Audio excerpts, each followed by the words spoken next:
Following Sarah McLaughlin is always a challenge, the best of times.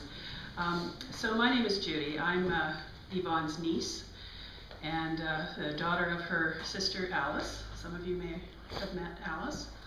And I really welcome you here today on behalf of the family.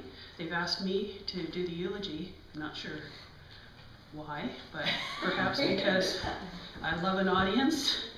And on a lighter note, to talk about Yvonne's life and celebrate it and remember her from the wonderful attributes that we all know. Now the basics you probably all know, but I'm going to repeat a few of them. That she lived to full 88 years, a nice round number, and that the Okanagan was her home for all of her life, although she did travel, as many of you did, during the war. And that was a very exciting time. I remember her telling me a lot about how thrilling it was to be part of that sort of, even though it was a difficult time, it was very exciting to think you might be saving the planet. We're still trying to save the planet, but they did a great job.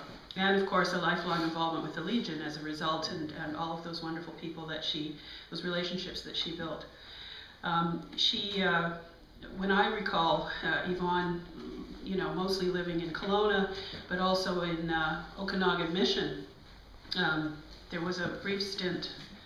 I recall them having a fish camp up at Fish Lake at one point. But as a child, of course, your experience of your elders is always somehow through the heating vents as they're sitting around the kitchen table laughing and playing cards, and God knows what they were talking about. But as long as they were ignoring us and we were running around playing hide and seek in the orchard or kick the can, we were happy.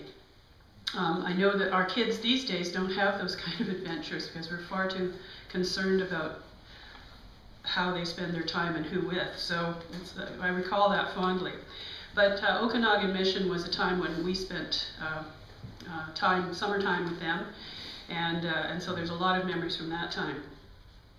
Yvonne, another memory that I have is the fact that my middle name is Yvonne, so I was named my middle name after Yvonne. And at one point, many of you will recall that Judy was a fairly common name for a certain cohort of us of a certain age. I like to think I was named after Judy Holliday rather than Judy Garland, but that's a whole other story. But at one point in school, I was so fed up with being Judy, which I thought was just too normal, that I decided to use my middle name Yvonne and signed one of my papers. I think it was in grade 4, Yvonne. Of course, the teacher didn't know who the heck the paper was from, and not only that, when she did find out, she had to correct the spelling, because at that point I didn't know how to spell Yvonne. So these things stick in your mind. She, as a lifelong resident, basically, of the Okanagan, she saw it change and spent a lot of time in the country. And when they ended up in Cherryville for a number of years, I certainly recall the time spent coming up here at the ranch, and then later down where Rob and Danielle are living now in what we call the Holla, down by the river, Campbell Road, and spending lots of time just enjoying the company of wonderful people who were steadfast. I mean, the word that comes to mind around Yvonne is steadfast to me. She was always there. She always remembered everything. She took care of there was a Christmas package every year, regardless of whether you remembered to send the thank you letter or not. Without any sort of nasty reminders. She was always very involved in the community and in making crafts. And of course, all those wonderful fundraisers that came out of those tables full of crocheted things that you would put those spare small bits of soap in so they wouldn't get lost. Those kinds of canning and dealing with growing a garden and preserving, these are all things I kind of learned at the knee of Auntie Yvonne and my grandmother that now everybody is rediscovering. It's really important to know how to actually cook and preserve and make use of real natural food within 100 miles. It's a big, exciting thing now. So maybe we're regretting taking out all those orchards in Kelowna, but that's a whole other story too. I remember Yvonne and Bill as the odd couple in a lot of ways, and through them meeting a real assortment of people, which was really fantastic. And in the end, living in West Bank and having a really nice place where you could always come to. As I was thinking about, how to tell the story of Yvonne from my point of view, I thought about kind of three things that came to mind. One is that was the word embrace and commit. I guess that's two words. Embrace, commit. Okay, it's one word. So one side of the triangle being basically embrace. And that was that Yvonne always accepted people, all kinds of people. She may have passed judgment, but you never knew it. You were just welcome. And that once she embraced you, you were there for life. Through thick and thin, despite difficulties and clashes and ups and downs, it seemed like there was a commitment. So embrace and commit was one side of the triangle that I thought of. The other was rules.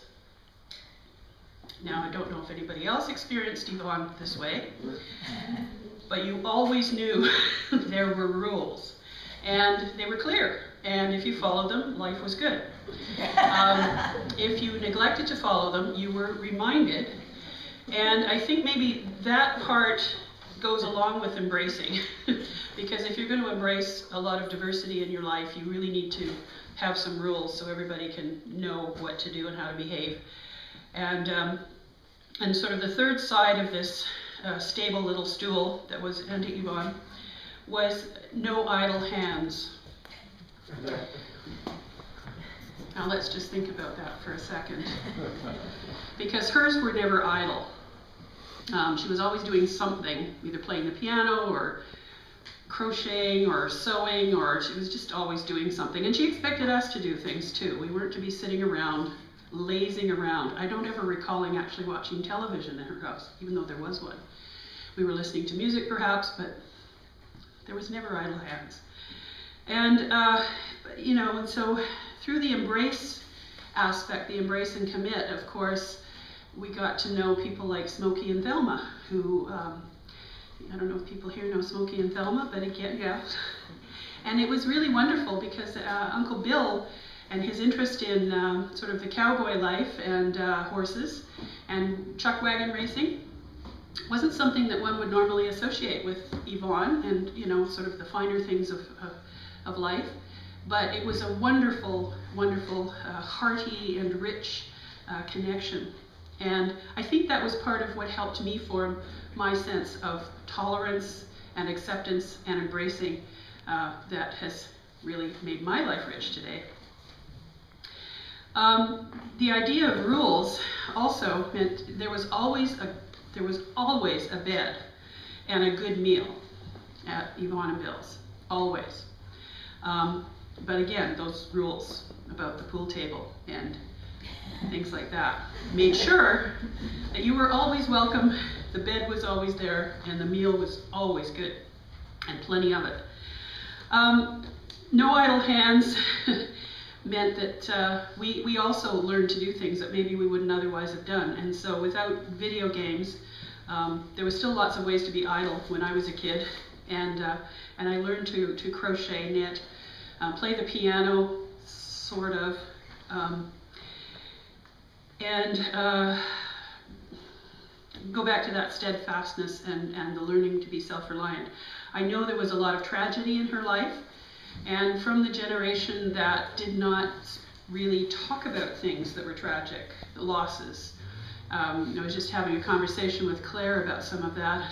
Some of it I didn't even know about. But I do know that when I had a miscarriage at one point, which felt like, when it's ever happened to you, it's like it's never happened to anybody else, and it's certainly a very awful kind of thing, that she called to let me know it had happened to her.